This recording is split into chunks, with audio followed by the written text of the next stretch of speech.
नमस्कार शेतकरी मित्रांनो, पुन्हा एकदा आपलं सहर्ष स्वागत आहे आपल्या मिस्टर अक्षय तोडकर यूट्यूब चॅनलवर।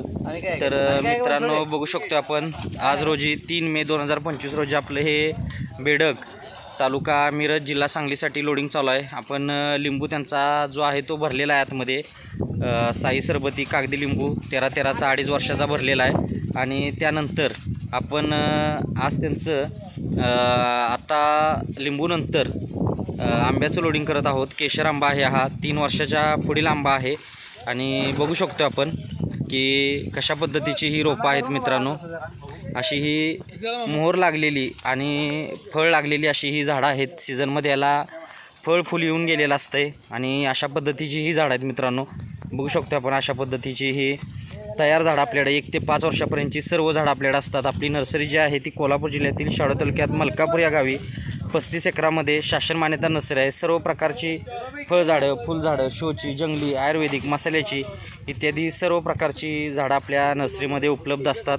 खात्रीशीर रोपांबरोबर फ्री सल्ला मार्गदर्शन दिलं जाते आणि स्वतः आपण इथं उभं राहून अशी सिलेक्टेड रोपं देण्याचं काम करत असतो मित्रांनो।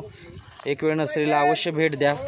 येणं शक्य नसेल तर ऑनलाईन बुकिंग करू शकताय। बुकिंग नंतर रोपं घरपोच येतात। आणि बघू शकतो आपण की अशा पद्धतीने आता हे गुरव साहेबांचं जे लोडिंग चालू आहे, सरांनी 1 महिन्यापूर्वी येऊन विजिट करून रोपं बुकिंग केली होती आणि त्यानंतर आपण आता ही अशी आज रोजी त्यांची गाडीचं लोडिंग घेतलेलं आहे। लिंबू, आंबा आणि इतर काही झाडं त्यामध्ये आपल्याला भरायचे आहेत आणि लोडिंग ऑलमोस्ट होत आलेलं आहे।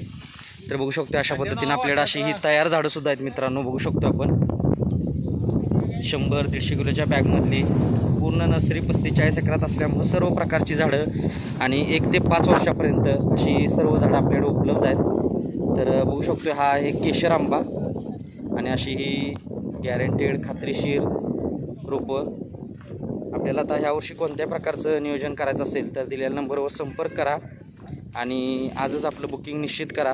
आणि रोपं लागतात त्यावेळेस एक कॉल करून रोपं मागून घ्या, रोपं लावा, खत पाणी शेड्यूल सगळं आपल्याला त्यासोबत येत असतंय। तर भेटू नेक्स्ट व्हिडिओमध्ये। धन्यवाद, आपला दिवस शुभ असो।